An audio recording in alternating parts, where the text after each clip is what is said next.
Good morning, everybody. My name is Cody Hall, the host of Entrepreneurs Are People Too, and the CEO and founder of Telehelping, a virtual staffing company. I'm very excited to welcome everybody into this New Year's first podcast with Kaysian Gordon, who's coming out of New York. We are sharing a nice contrast of temperature. How are you, Kaysian? I'm doing well. And as I said before, I am super jealous of you sitting out on your back patio while I'm like under the blanket with the heater on inside. You should know this is nice and this is glass. And so while it is clean, because I do like a good clean therapy, I'm a cleaner when I therapy myself. And so they are nice and clean, but they are keeping me from the horrible 50 degrees outside. I'll still trade you. I've got a real feel of about 4 as of this morning. Oof. Well, Katie, being that you're freezing, tell us where you're from, who you are. Give us a good introduction of yourself. So that question has so many ironies to it. So I'm originally from Jamaica, the island, not Jamaica Queens. So Jamaica, the island, where it's probably about 80 degrees right now. But I moved to New York 30 years ago, which is hard to believe. And I for college and then pretty much started my life here. I'm a mom. I think that's probably the role I'm most proud of. I'm a business owner. I launched my firm a little under 3 years ago. I'm a published author with 4 books, and one of them is co-authored with my daughter. In the pandemic, she wanted to write a book together. And so we did a book together. And again, that was just super exciting for me. And I'm very active in my church. I'm one of my church leaders. I think hopefully that kind of talks about who I am. Lots of different roles. 2 things. One, Jamaica. I've spent most of the past 5 years in Mexico. And right now, I was just sitting down yesterday. It was my birthday, and I was chatting with my wife at dinner, and I was like, "Man, I really miss Mexico." We have a restaurant down there, and I don't even like looking at the cameras at the restaurant because of how nice it is outside. And granted, it's beautiful here, understand, right. But I really do best between 70 and 90. Like that's my modes there. Yeah. So we'll take the average and go with 80, and happy belated birthday. Oh, thank you. And also compliment you on being a mother and a mother first. I told my wife just yesterday that sometimes my brain tells me that I should be working when I'm peeling off and prioritizing being a dad, but it's time that I never misplace. It's always worth it every time.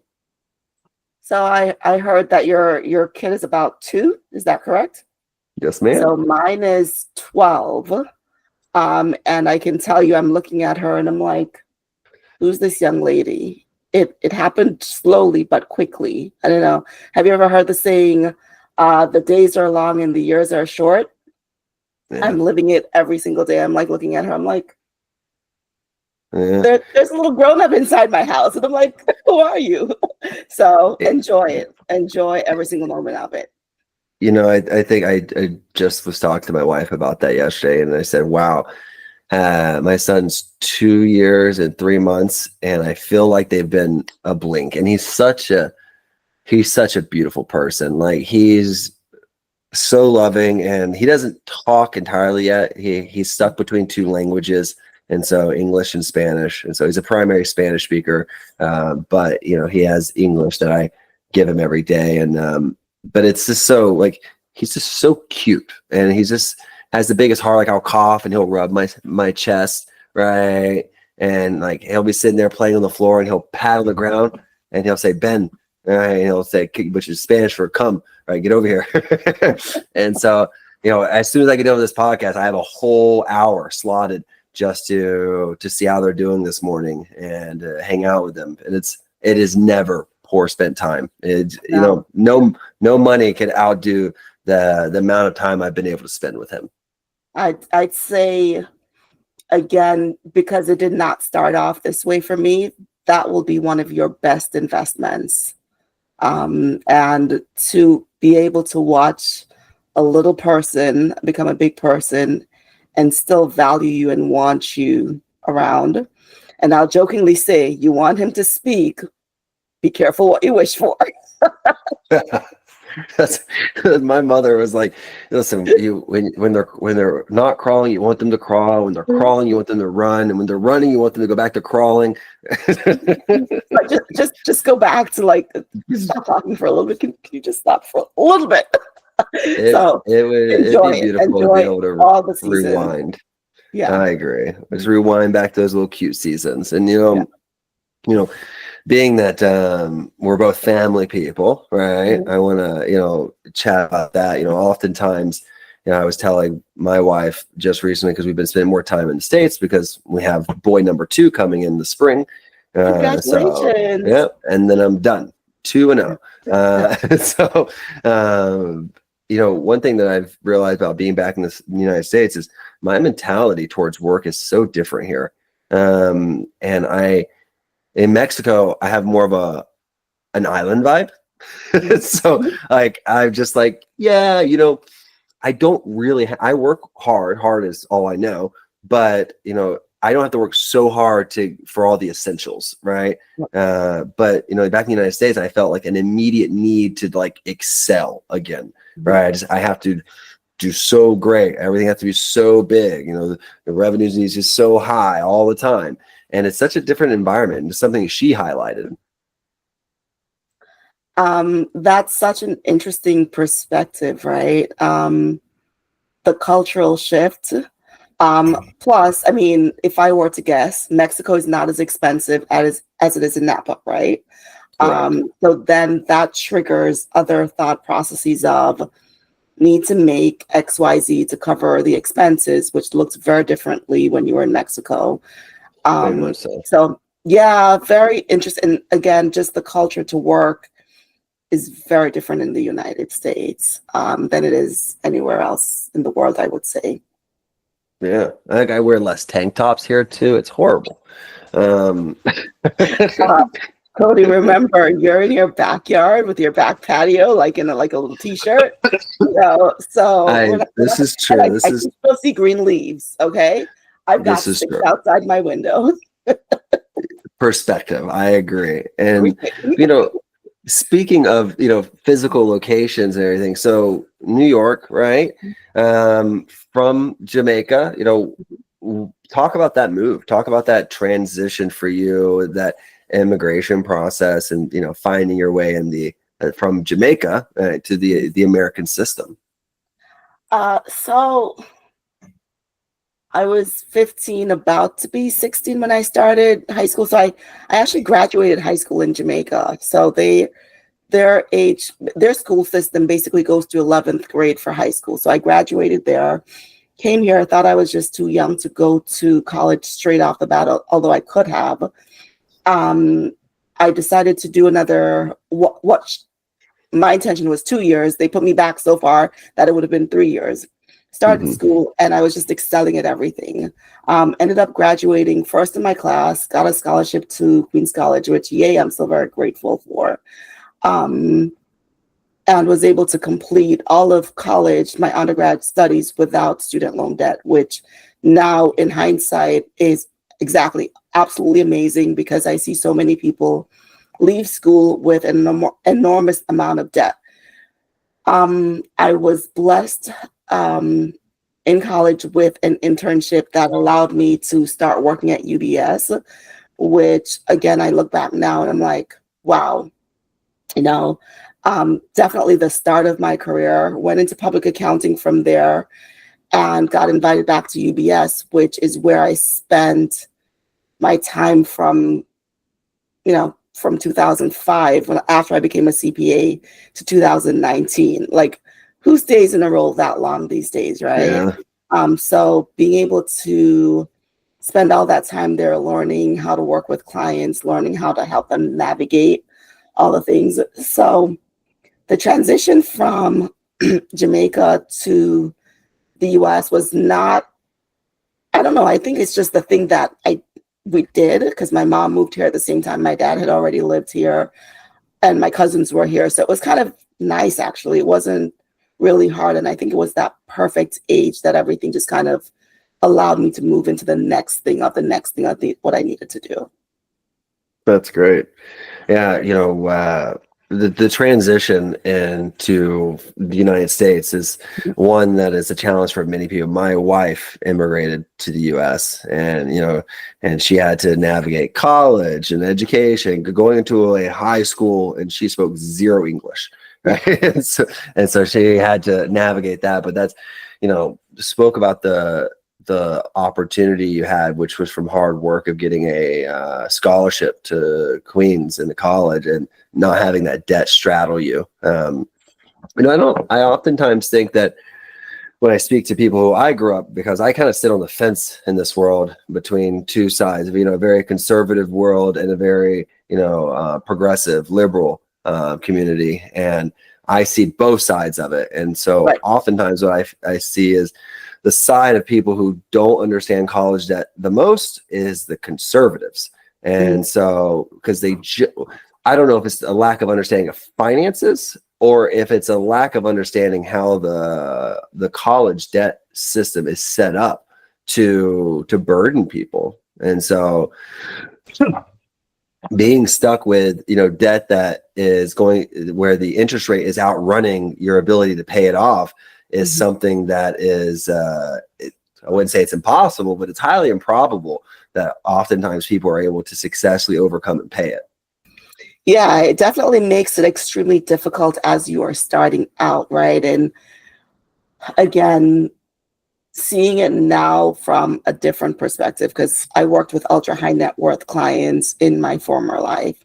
So now coming on this side of the world where I say I work with the regular folks, and I put that in quote, to see, $50,000 or $100,000 of student loan debt. And again, there are others who might come and I'm like, the math won't make sense for you to be a client, but it's so much debt that it's kind of hard to get out of, especially depending on how much you're earning. So it's definitely allowed me to see a different side of the benefits of going to a local school for me, right? So again, I went to a commuter school where the tuition way back when was $4,000. And Cody, let me tell you something that I found very funny. Last week, so I've been cleaning up, and I found my college essay of what I wanted to be. I wanted to be a flight attendant or a child psychologist or something, and I just had to thinking, I'm like, my 18-year-old self would be very proud of the woman I am today. But the college portion and the debt that straddles so many, and again, because you sit on both sides and you can see both sides of the picture, like we're told that we need the college education to get to the next level. But I don't think it's taught how to do it wisely, to make sure that your earnings are going to be commensurate with being able to pay the debt back, right? Yeah.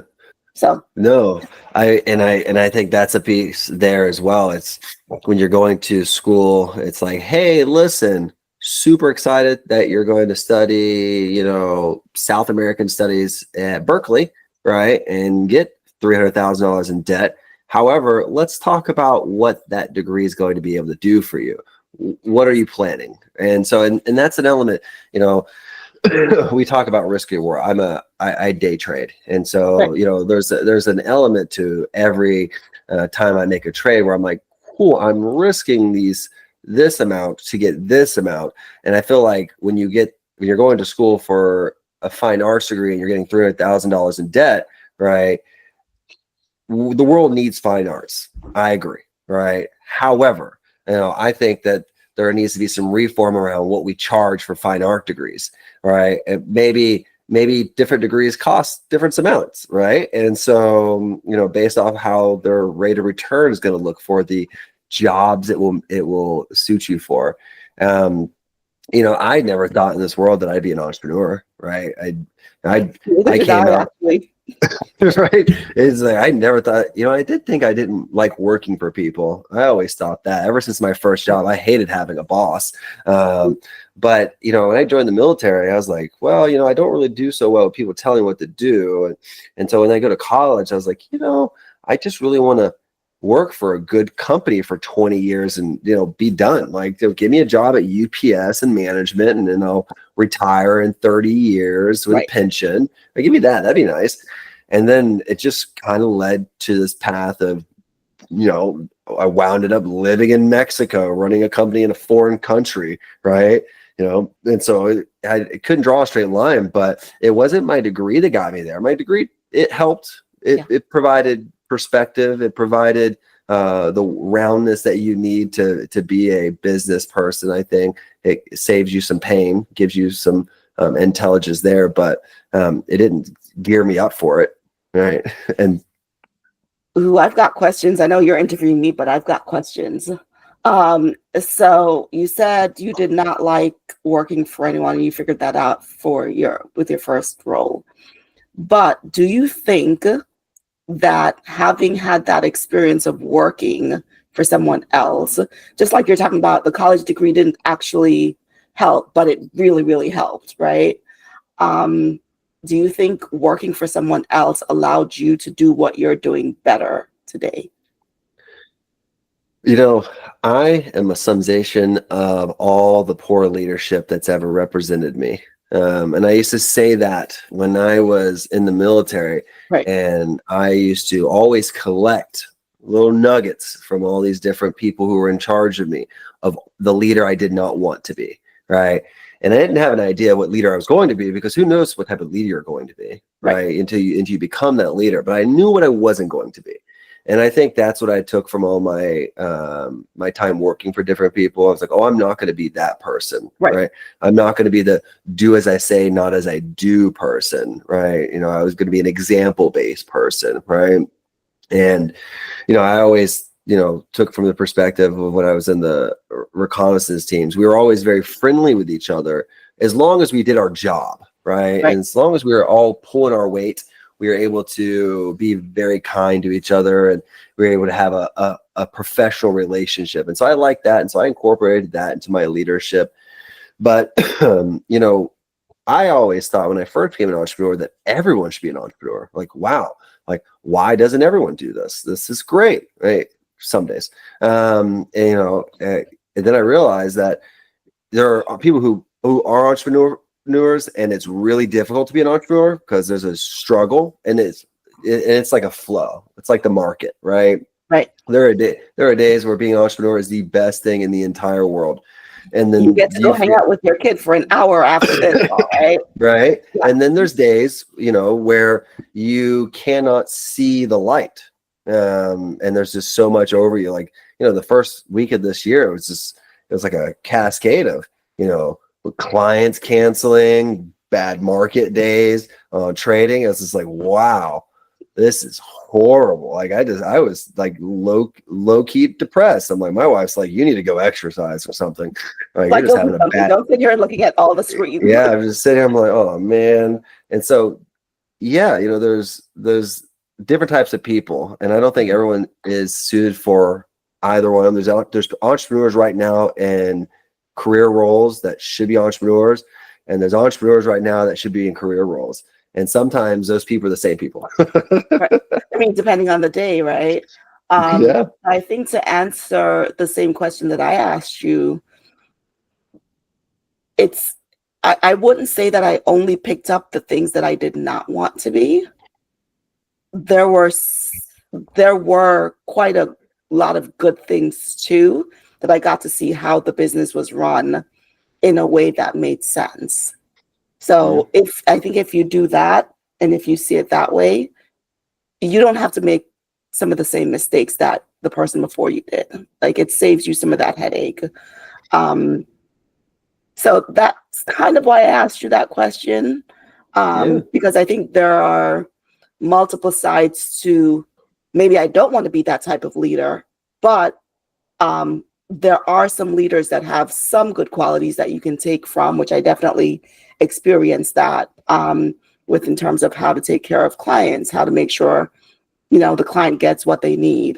So it allows me to be I'd say a better professional because Mm. I got that deep-seated training.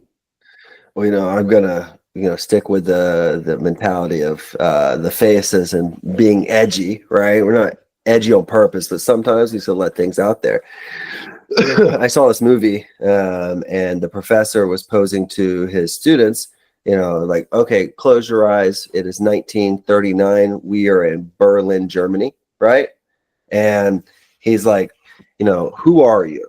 Are you the person are you Anne Frank, right? Are you the one helping the oppressed, or are you the Nazis, right? Everyone likes to think that they're Anne Frank, right? Of course. And so we all like to when I see leaders be good leaders, I ask myself, I'm like, wow, like, oh, how am I not like that? Because when you're in those situations, you become who you become. And Who there are you are. days. You become who Correct. you are, who you kind of innately are. Correct. And sometimes those people surprise us, right?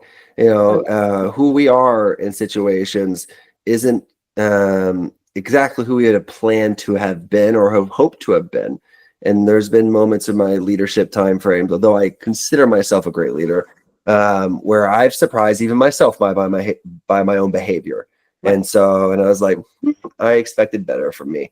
And that's why I always took the approach of what I definitely don't want to be, right? I can see those coming, and I'm like, I'm going to bite my tongue on this one. I'm going to pull back that action, right? Because I definitely know that's not what I want to be, right? And then who I become, the person who we are already, that person who rises to the surface, he's going to do so by avoiding all the things that he didn't want to become.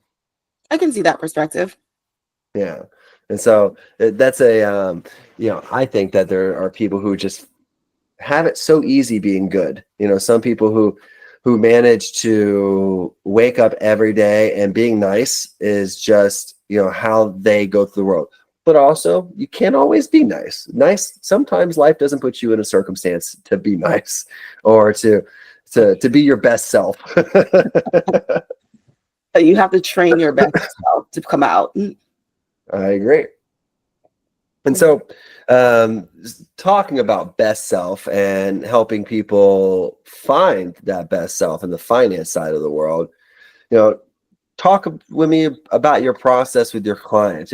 What's your approach because finances are so personal, right? And so you really have to get personal with people in order to figure out how you're going to help them. So, talk to me about, you already got my guard down, right? You got me chatting with you. Talk to me about how you approach your clients and why you are able to find success at understanding them. Sure. So one of the things I've been saying for many, many years is finance just does not just impact our finances, it impacts our whole lives, right? Everything that we do is impacted. And sometimes people carry around a measure of shame around money because it's not things that are spoken about publicly. It's kind of like it's one of those still taboo topics. And so when someone gets to the point of reaching out because they need help, they've been doing the thing. They don't know if they're doing the right thing, but they've been doing some things. So first, it's a conversation, just like we're having today. It's like, let's get to know each other because I'm very particular after many years that I want to work with clients that I want to enjoy, right? So we look at our calendars and we're like, oh my gosh, I'm going to be talking to Cody today. I'm like, I'm so excited, right? So then I bring a level of excitement to our conversation because I'm truly excited to see you, whether we've become friends or whatever that is. So when I'm filtering for clients, it's not just how much money do you have? It's can we help each other, right? I want to be compensated fairly, but also will you want what I have? I come with both a softness and yet a toughness. around money, Mm. which I think my clients appreciate because they're going to get plenty of grace around what we're talking about. But I'm also going to keep you accountable because that's part of the reason you're paying me. And I do tell my clients, I'm like, you might get a side eye. But they also know that it's good to be in love. And it's like, so, and I leave the door open for any conversation, any questions.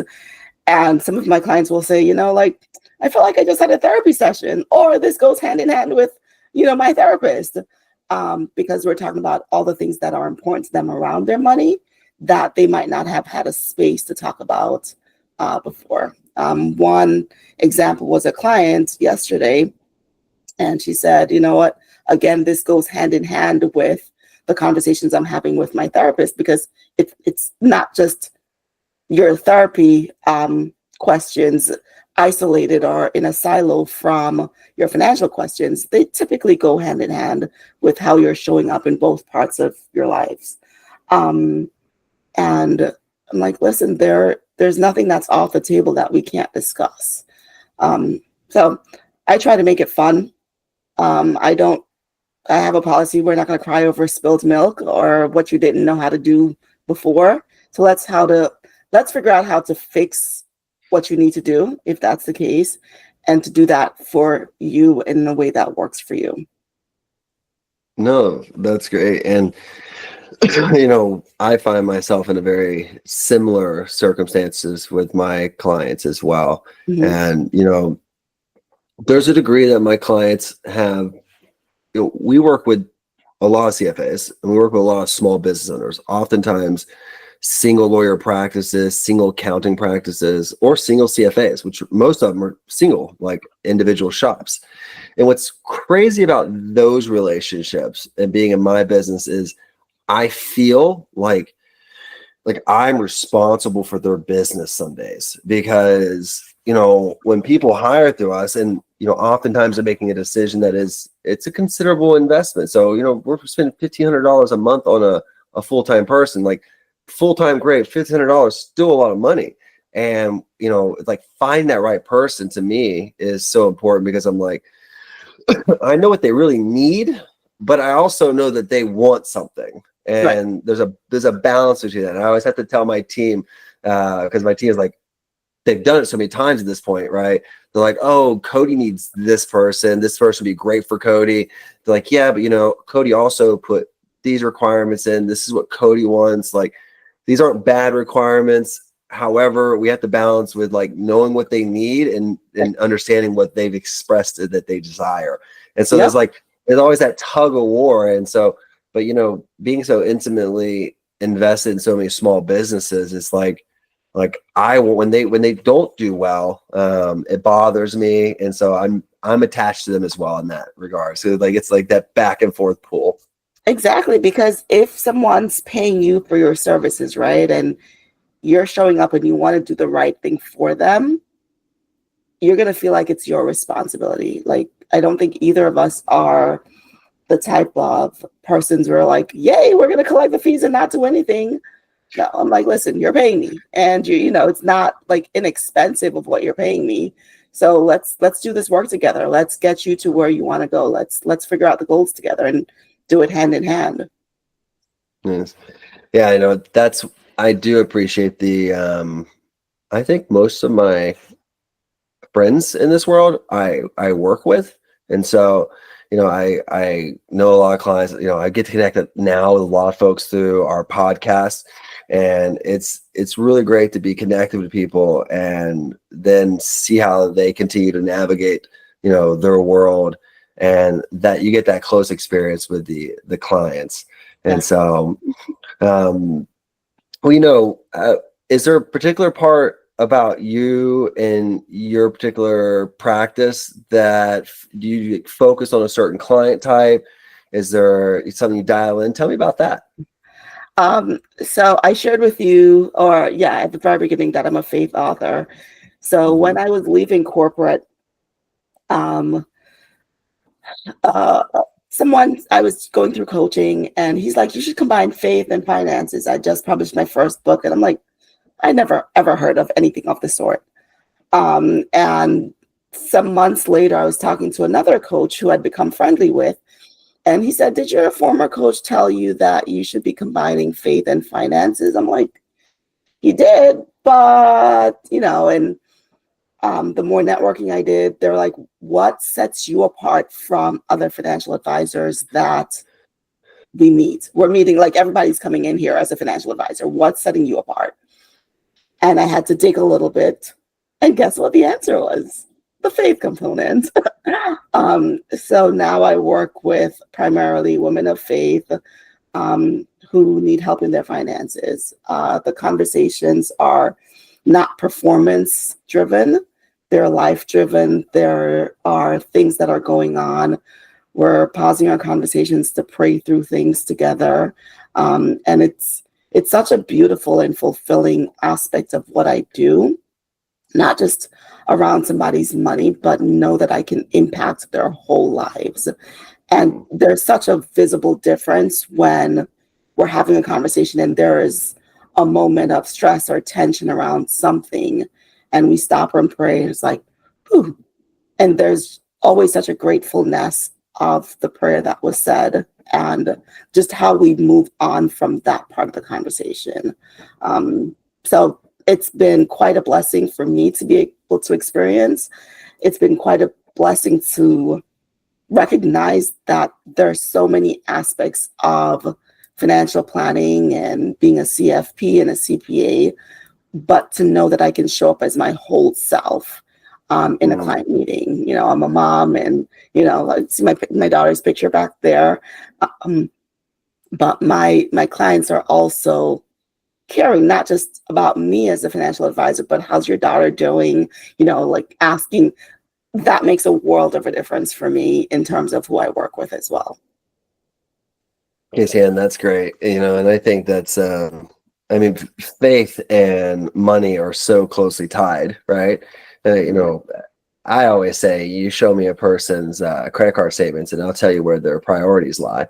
And so, and it's because it's where you put your money. And, that's one thing that I come to enjoy about telehelping on my side.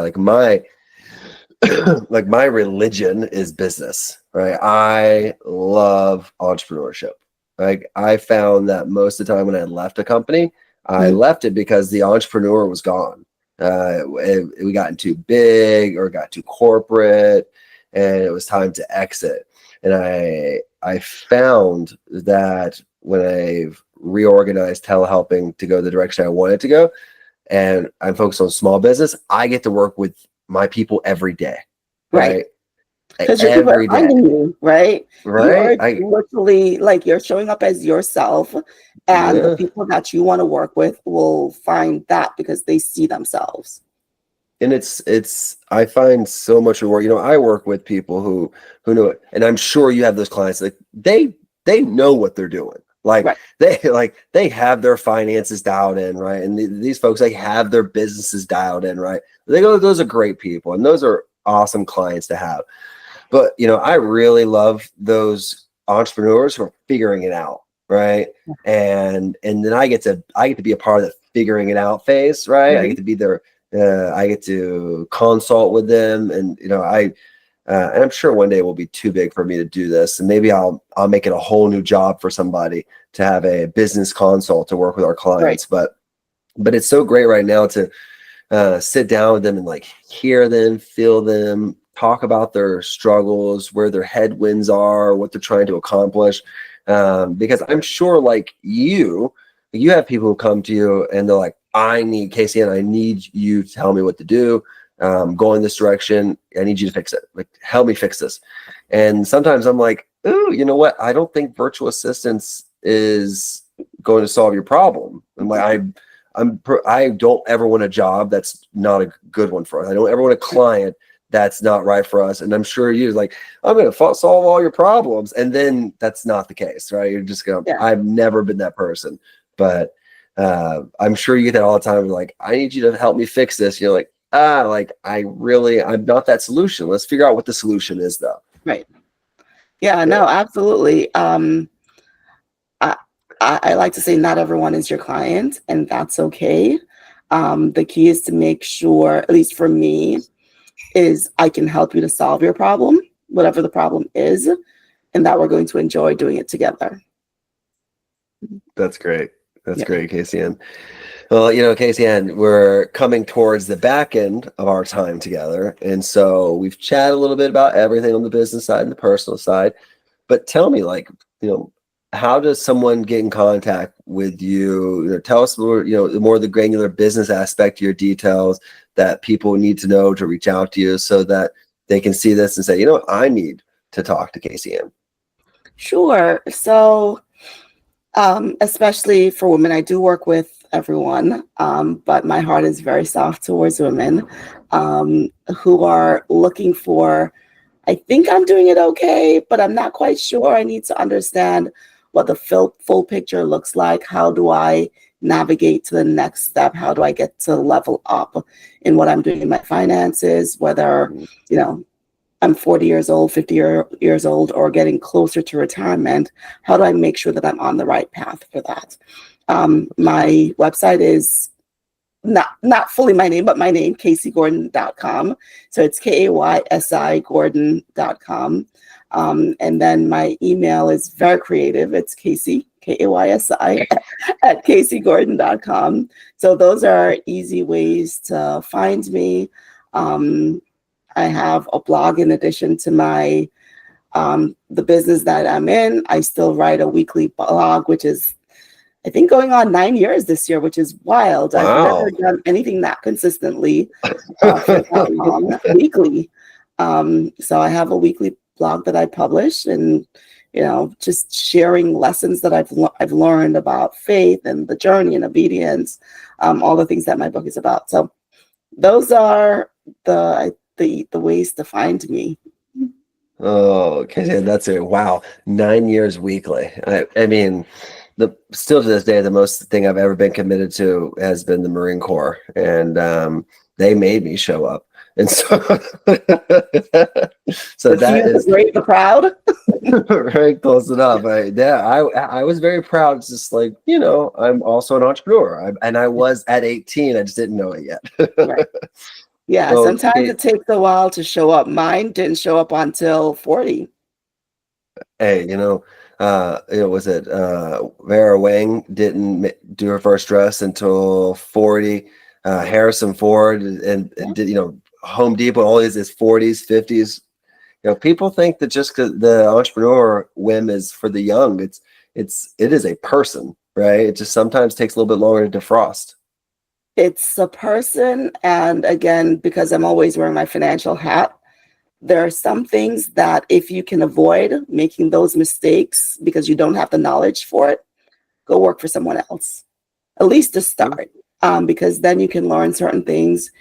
You can learn on someone else's dime, for one, and especially if there are benefits to be had as well. Make sure you get those benefits and make sure that you're wise with your money, because that will serve you in the long run with what you're doing and alleviate a lot of stress as an entrepreneur if you don't have to worry about how's the next bill going to be paid. Yeah. I was an early stage employee and a co-founder in numerous organizations before I started my organization. Right. And organizations, right? So I have numerous businesses now that I took from the money I was happily, gifted by the entrepreneur innovative spirit of someone else's company. And exactly. And so I appreciated them pushing me off into my own world and give me that opportunity. So, exactly. Well, Kaysi, it has been a pleasure. You have helped me kick off 2025 very well with enthusiasm and smile. And I want to again thank you for your time. If you're out there watching and you're like, wow, I want to be on this, or I want to get in contact with Kaysian, Kaysian gave her contact information. You can also, worst case scenario, you can always email us at info@telehelping.com and like, hey, I want to get in contact with Kaysi. We'll do that as well. But again, this is Cody Hall with Entrepreneurs Are People. We thank you so much for joining us on this episode. We look forward to seeing you again soon, and we hope everyone has a great day. Thank you. This video was brought to you by our official sponsor, Telehelp Ing. Need support for your business? Telehelping connects you with top-tier remote staff to help you streamline operations and fuel growth. Go to telehelping.com and get started today.